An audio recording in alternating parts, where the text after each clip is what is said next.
নামাজে মনোযোগায়ন কিভাবে করবেন, 5টা টিপস খেয়াল করে রাখেন। কিভাবে নামাজের মনোযোগ বৃদ্ধি করবেন। টিপস নাম্বার 1, সল্লু সলাতান মুআদ্দিয়া, বিদায়ী নামাজ পড়বেন। মনে করবেন হতে পারে আজকের এই নামাজটাই আমার জীবনের শেষ নামাজ।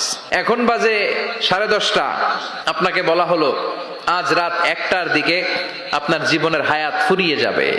চলে যাওয়া লাগবে না আমাদের? থাকতে পারবো আমরা? চলে যাওয়া লাগবে। রাত 1টায় মালাকুল মাউত চলে এসে রূহ কবজ করে নিয়ে যাবে। আর 1.5 ঘন্টা আপনার হাতে সময়। এই 1.5 ঘন্টায় আপনি নামাজ রোজা যা পারেন করে নেন। আপনার হুঁশ থাকবে? কথা কম।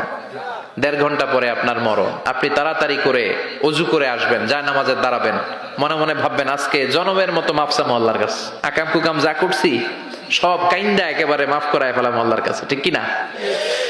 সেদিন আপনি অজু করবেন চমৎকার ভাবে পাঞ্জাবিটা পরে, আতর মেখে, টুপিটা পরে, মুসল্লার মধ্যে দাঁড়িয়ে আল্লাহু আকবার বলে নামাজ শুরু করবেন। ওই দিনের নামাজে আপনার কোনো তাড়াহুড়ো নাই। আছে? আজীবন তাড়াহুড়ো করছেন, কিন্তু ওই দিন আপনার তাড়াহুড়ো নাই। ওই দিনের রুকুটা আপনার জীবনের শ্রেষ্ঠতম রুকু হয়ে যাবে। ওই দিনের সেজদাটা আপনার জীবনের শ্রেষ্ঠতম সেজদা হয়ে যাবে। ওই দিন আপনি সেজদায় পড়ে চোখের পানি দিয়ে জায়নামাজ ভিজিয়ে দিবেন।